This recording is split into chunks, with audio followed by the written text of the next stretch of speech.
Assalamualaikum warahmatullahi wabarakatuh. Kemarin kita udah bahas tentang pengenalan sistem informasi akuntansi. Nah, kali ini Tokopedia akan bahas komponen dan fungsi sistem informasi akuntansi. Jadi yang pertama itu ada komponen-komponen dalam sistem informasi akuntansi. Nah, untuk komponen di sini itu terbagi menjadi dua. Yang pertama itu terkomputerisasi.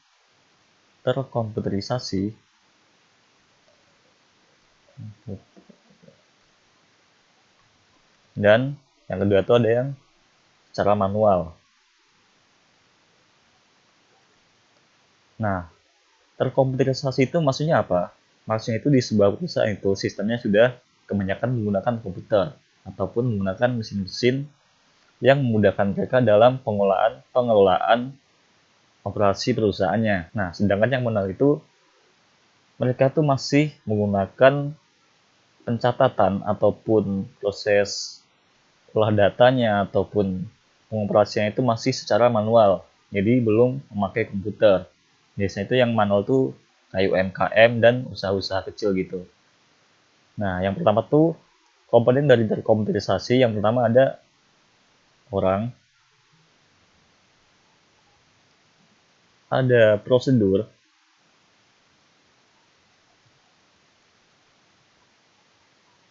yang ketiga ada data, yang keempat ada software atau perangkat lunak atau aplikasi. Yang kelima tuh ada teknologi pendukung. Teknologi. Nah, sedangkan yang manual itu sama seperti yang di komputerisasi. Cuman dia tuh nggak pakai software dan teknologi. Jadi cuman orang, prosedur, dan data aja. Oke, lanjut. Komponen yang pertama tuh ada orang atau manusia. Jadi yang dimaksud orang-orang atau manusia di sini yaitu orang-orang atau manusia yang terlibat dalam komponen sistem informasi akuntansi atau orang-orang yang terlibat di dalam perusahaan. Contohnya kayak pegawai di perusahaan tersebut, bisa atau manajer, akuntan, dan lain-lain. Intinya orang yang terlibat di perusahaan tersebut. Yang kedua itu ada prosedur.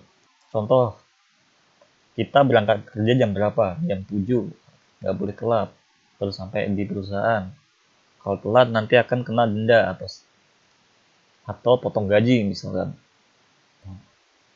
Nah, contohnya lagi tuh kayak prosedur ketika karyawan memasuki perusahaan, apalagi di bagian produksi. Itu pakainya gimana? Harus pakai sarung tangan, harus pakai pengaman yang lengkap, dan lain-lain. Nah, terus contoh yang ketiga itu ada data. Data di sini tuh maksudnya itu data-data yang ada di dalam perusahaan tersebut. Jadi misalkan ada berapa karyawan, terus gajinya berapa, terus produksinya berapa. Dimana data-data ini akan diolah lagi dalam sistem informasi akuntansi. Nah, yang keempat tuh software. Software ini misalkan kayak pengolahan data di perusahaan itu pakai apa? Misal pakai Excel atau enggak pakai Word atau enggak pakai, intinya pengolahan data di perusahaan tersebut tuh pakai aplikasi apa aja gitu ya. Nah, terus yang kelima tuh ada teknologi. Nah, teknologi di sini tuh maksudnya teknologi-teknologi apa aja sih yang digunakan di dalam perusahaan tersebut. Misalkan kayak printer, itu kan teknologi kan.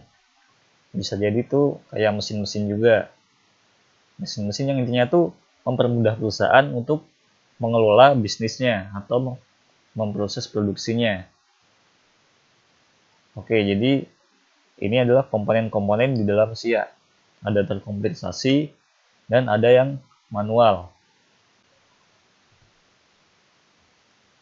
Oke, selanjutnya ada fungsi sistem informasi akuntansi. Nah, jadi yang pertama tuh si SIA ini dia akan menyimpan dan mengumpulkan data. Jadi setiap ada aktivitas di sebuah perusahaan atau kegiatan atau transaksi,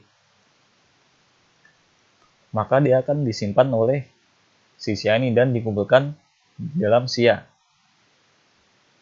Oke. Nah, terus fungsi yang kedua yaitu dia akan mengolah data-data tadi, akan mengolah data. Jadi data itu ini diolah sehingga akan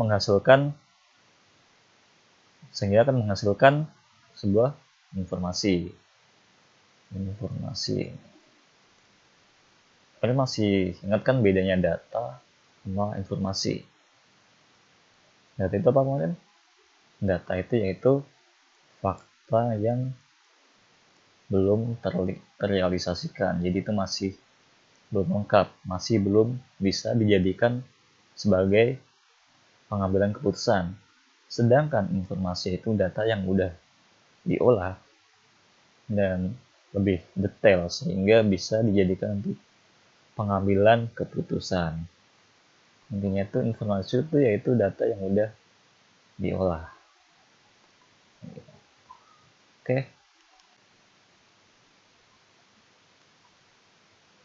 Karena SIA tadi itu sudah mengumpulkan data-data, informasi, dan kegiatan-kegiatan yang ada di perusahaan. Jadi dengan SIA kita bisa mengendalikan atau si manajer itu bisa mengendalikan perusahaannya dengan mudah. Jadi dengan melihat SIA tadi, kan itu datanya udah lengkap tuh, udah ada data-data karyawannya, udah ada prosedurnya gimana, sehingga dengan melihat si SIA ini, si manajer mudah untuk memantau dan mengendalikan perusahaan. Nah, oke, jadi itulah komponen dan fungsi dalam sistem informasi akuntansi.